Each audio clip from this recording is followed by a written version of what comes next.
শান্ত থাকাই ধৈর্যের মূল মন্ত্র। এক গ্রামে এক বৃদ্ধ কৃষক বাস করত। তার একটি তেজি ঘোড়া ছিল।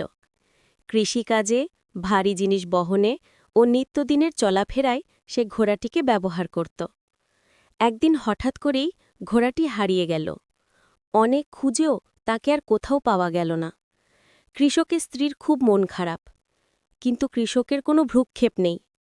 হারিয়ে যাওয়া ঘোড়ার জন্য তার কোনো আফসোস বা দুঃখ বোধও নেই। তাকে দেখে মনে হচ্ছিল যেন কিছুই হয়নি। আশেপাশের প্রতিবেশীরা এসে বলল, তোমার কি দুর্ভাগ্য, একটা মাত্র ঘোড়া, তাও হারিয়ে গেল। এ কথা শুনে কৃষক মৃদু হেসে বলল, হতে পারে। তার কিছুদিন পর ঘোড়াটি আবার কৃষকের বাড়ি ফিরে আসলো এবং তার সাথে আরও 3টি বন্য ঘোড়া। কৃষকের বাড়িতে সেদিন আনন্দের বান ডেকেছে। শুধু হারানো ঘোড়াটিই ফিরে আসেনি, তার সাথে আরও 3টি। প্রতিবেশীরা আবার দেখতে আসলো।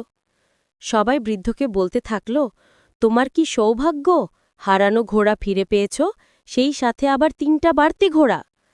কৃষক আগের মতোই হাসি মুখে বলল, হতে পারে। 2 দিন পর কৃষকের একমাত্র ছেলে বন্য ঘোড়াগুলোর একটিতে চড়তে দিয়ে ছিটকে পড়ে গেল। দুর্ঘটনায় তার পা গেল ভেঙে। এই খবর শুনে প্রতিবেশীরা এসে খুব আফসোস করল।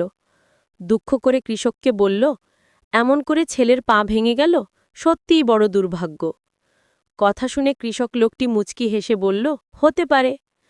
পরদিন গ্রামে রাজার সৈন্যরা এসে হাজির। যুদ্ধের জন্য তারা গ্রামের যুবক ছেলেদেরকে ধরে নিয়ে যেতে এসেছে। সবাইকে নিয়ে গেলেও কৃষকের ছেলের ভাঙা পা দেখে সৈন্যরা তাকে নিল না।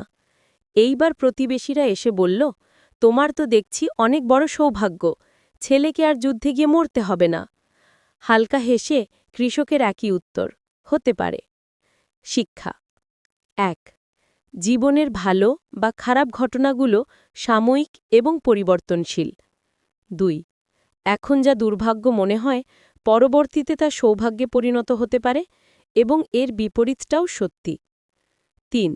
জ্ঞানীর ধর্ম হচ্ছে কষ্টের দিনে ভেঙে না পড়া এবং আনন্দের মুহূর্তে উদ্বেলিত না হওয়া।